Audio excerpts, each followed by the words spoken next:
What does vulnerability feel like to you? I have this image of a gutted fish. At times, that's what it feels like. You can be in a scary situation and you can be there wide open. You're all out for everybody to see. I'm vulnerable. I've told you all the things. You know me better than anybody else. And do they respond? I'm Brenda Sue, and I've been a hairdresser for years, which means I hear a lot of stories. In this podcast, my clients explore a single word in each episode, not the dictionary meaning, but what the word actually means to them. Real voices, real stories, one word at a time. Welcome to Clips and Conversation. Last week, we talked about connection. One thing I kept hearing was that connection doesn't happen by accident. It grows through trust, honesty, curiosity, and feeling safe enough to be ourselves. As I listened back to those conversations, I realized something else. Every one of those things asks us to become vulnerable. This week's guest word, vulnerability. Looking back, I've spent a surprising amount of my life choosing careers that required vulnerability. As a hairdresser, people decided whether they trust me enough to come back. When I taught aerobics, if they didn't enjoy the class, they simply wouldn't return. Now I'm putting my podcast out where anyone can listen, judge it, love it, or ignore it. Every one of those experiences has asked the same question. Am I okay being seen, even if not everyone likes what they see? I've also learned that vulnerability isn't just about sharing our own feelings. Sometimes it's wishing someone else would feel safe enough to share theirs. There was a relationship in my life where I kept hoping we'd get to that place. I didn't need perfection. I didn't need someone to always agree with me. I just wanted to hear, I'm scared, or I'm feeling insecure, or I don't know what to do with this. I learned that vulnerability can't be forced. You can create a safe place for someone, but you can't make them step into it. So I started wondering, what is vulnerability really? Webster defines it as capable of being easily hurt or harmed physically, mentally, or emotionally. It comes from the Latin word meaning wound. But is that all it is? Why is it so hard? What gets in the way? And what happens when we finally choose it? When you're vulnerable, you're open. So you're opening yourself up to receiving something and then taking that information and learning from it. Not just listening, but learning from it. I think that vulnerable means naive, especially to other people's opinions. It means being without guile, being more approachable, being without pretension, and as Brenda says, not being a poser. When people started sharing stories, vulnerability wasn't just an idea anymore. It became something you could feel.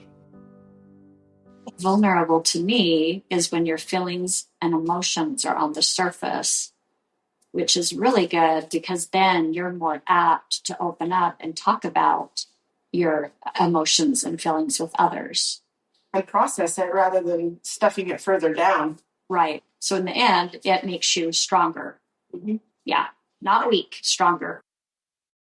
When you're first starting a job, you're nervous, you're vulnerable, you don't know what's what. I would tell myself, in a week, this will be ordinary. In a week, this feeling will pass. And not just will you feel comfortable here, but you're going to probably start feeling happy here. Vulnerability is almost like an in-between state. If you can embrace it, something good can come from you being vulnerable.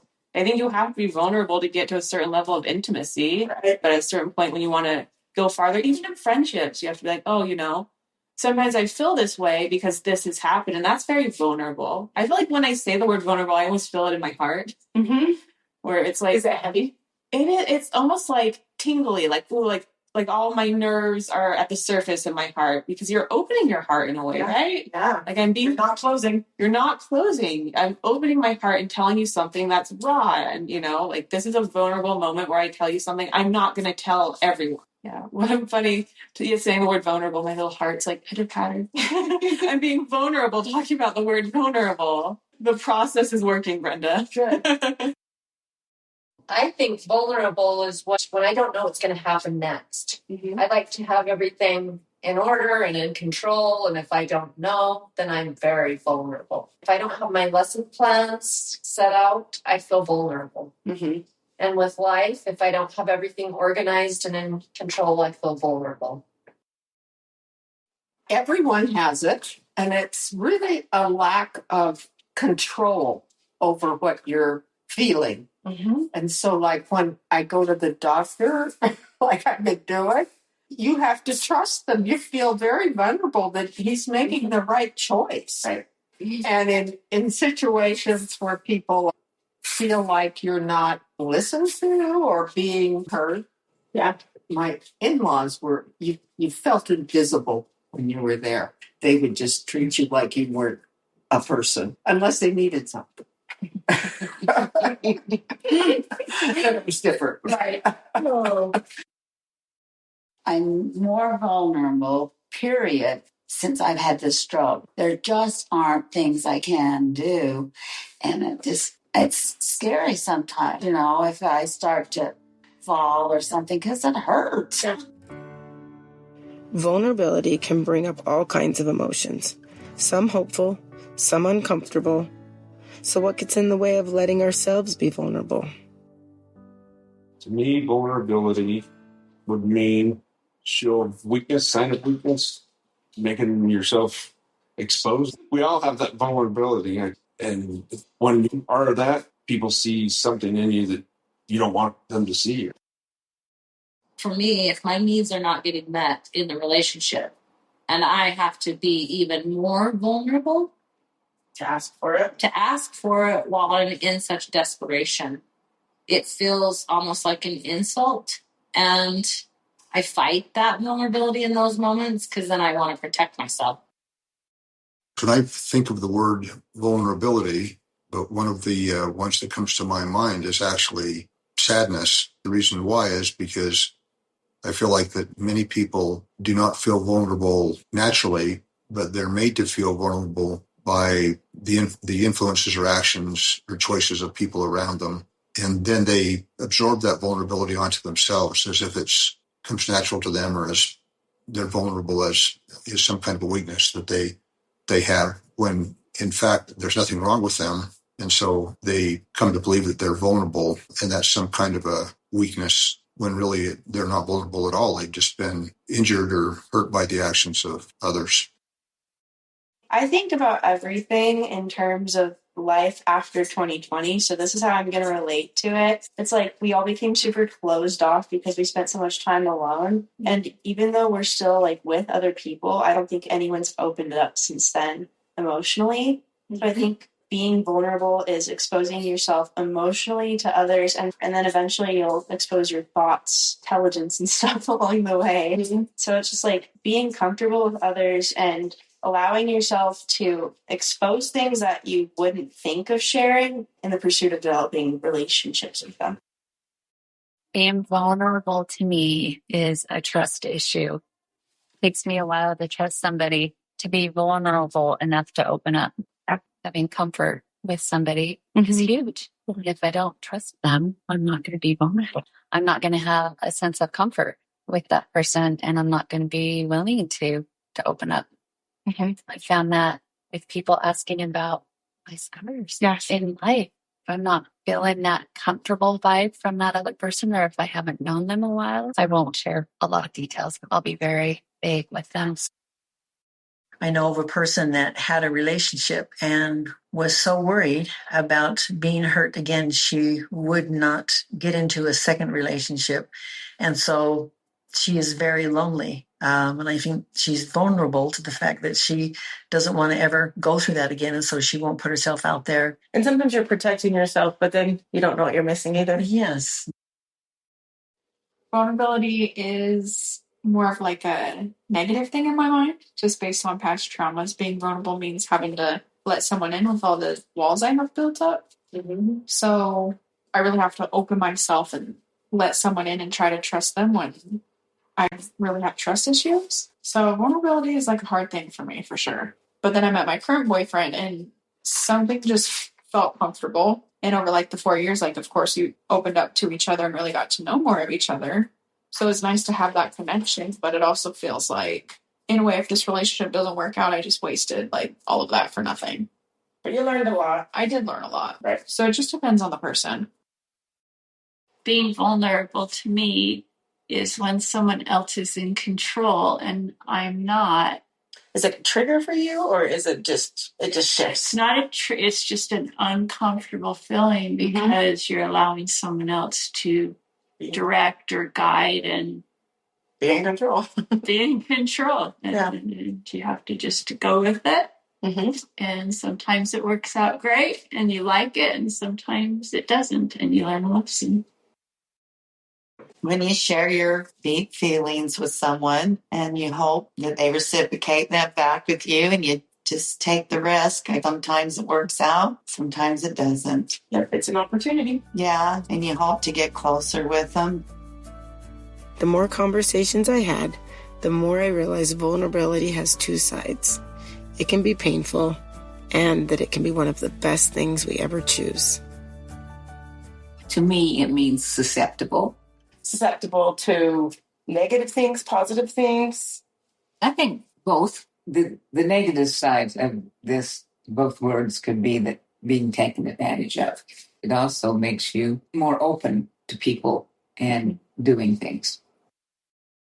I have been vulnerable in the past by being too trusting. I have been vulnerable and paid a heavy price for that. But also, being vulnerable is the only way that you can make a connection with other people that actually means something. And a lot of people refuse to be vulnerable because they have been hurt. I don't want to be vulnerable to certain things. Being hurt, being taken advantage of, that kind of thing. But I love being vulnerable for other people if I could help them with some experience that I've had, or if they can help me with some experience that they have had. And that becomes a more meaningful relationship, and the only way you get that is through vulnerability. The vulnerability to be judged and criticized, and even wanting to put yourself out there, because we were supposed to get married. Like, I thought he was the rest of my life. So he turned into one of the biggest lessons, and I'm trying to not beat myself up for wanting to see the best in him. It's hard because it kind of makes you feel stupid. And I've tried to recognize that giving someone true love is never stupid. It shows your capacity. And that's been the hardest part, because he did step up for that year, but I know it took too much for him because he was used to being weak, and vulnerability was fear. Yeah, and sometimes vulnerability is saying enough's enough. And talk about vulnerability there. Like, I realized how much it was fraying my nerves. Like, my hair started to fall out. I was stress eating. I sliced myself to fit into someone else's life. Like, you get me whole or you don't get me at all. Because I was tired of editing myself, and I was tired of the vulnerability of not knowing every day which version I was going to get of him. So that vulnerability, it's raw. Like, I think it's just putting yourself out there, opening the gates for whatever. I think vulnerability, if you offend somebody, or if I am too mean to one of my kids, positive vulnerability would be to apologize, admit that you messed up, and express love. I think a lot of times it's just people oversharing things that I don't care about. And sometimes it's uncomfortable. Yeah. Makes me less apt to want to be around the person sometimes. It's because social media is not a place for it. Keep it private. I thought of you when you had to move, your junior year down? Yeah. Like, you're comfortable, you've lived here your whole life. Did you feel vulnerable going down? Yeah, for sure. Especially having to go down there and meet new people and go to a new school. Begin my junior year just not knowing anyone. Started playing football and wrestling, just no clue what I was doing. I feel like that experience, from what I saw, you were homecoming king. Yeah, I know, it was crazy. It was crazy. Varsity football, varsity wrestling, yeah. So what I thought of was your greatest weakness can become your greatest strength. And what, For sure. And what an example of that. Yeah, like being vulnerable really can help. Like if you really like, a lot of people don't want to be vulnerable because they want to be safe and like comfortable. But like if you put yourself out there and you're vulnerable, the new thing, it was a great success. I had fun. So I think vulnerability is one of the hardest things people have to learn how to deal with, because in truth, it's not just learning to be vulnerable with other people. It's being vulnerable with yourself and accepting yourself for who you are, being authentic with yourself And not shut it down. Yes, it's easier to build a wall than to just be honest with who you are and allow other people to see who you are. And vulnerability is amazing. It's what allows the authenticity. It truly is. Most of my vulnerability occurred when I was in high school, and then you go off to college without friends and you're vulnerable again. I think I just avoided it. I didn't share. I didn't put myself into a position where I could be vulnerable. Mm-hmm. And I think there are times where vulnerability helps you grow. That's what you have to have when you love somebody. Vulnerability may never become easy, but many people told me it was worth it. Here's what they discovered on the other side. I feel like the heart of vulnerability for me is bravery, and that's not maybe the foremost thing that people think of. I think sometimes people might think of, oh, you're showing weakness or softness. But in my mind, it takes like guts to be able to disclose where you are weak. And I think like when we shine a light on our weaknesses, we actually make ourselves stronger. And it's only when we hide things and aren't vulnerable that we sort of perpetuate this weakness. So I think being vulnerable, like in appropriate settings at the right times, it's like a real show of strength in a lot of ways. The ability to have that bravery.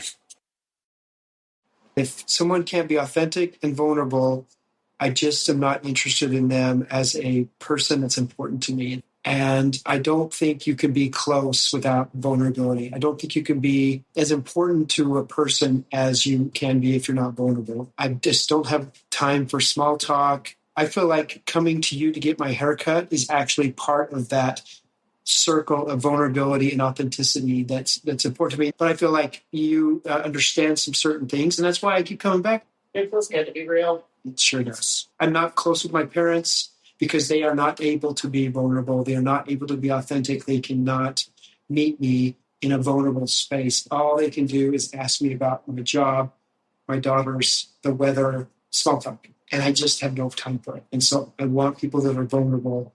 Those are the people that I can love and appreciate and be loyal to and be there for.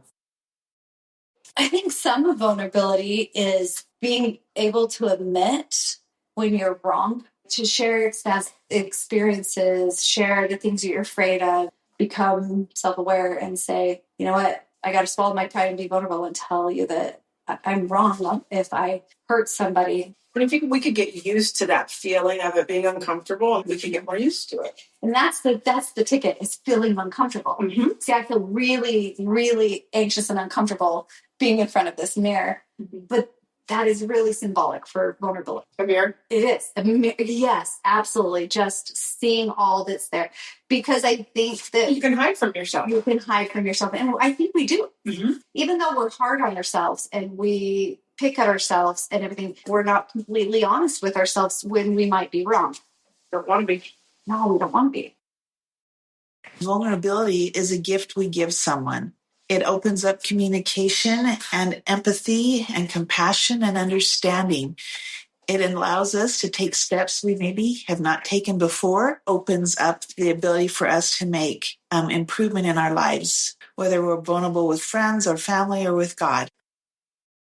I love vulnerability because vulnerability to me means that you're being very honest in who you are and in the moments. And that tends to bring people closer to you and they get the truth from you and it tends to bond you. You're being completely honest in that moment, being raw, kind of naked, and it's a gift for somebody else to experience, and then it builds closeness and bonding. Real vulnerability is like you're taking all the walls down and just being purely who you are in that moment and honest. And I think that is a beautiful thing.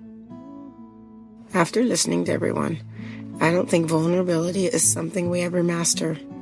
I think it's something we're invited into over and over again. Sometimes we say yes, sometimes we pull back.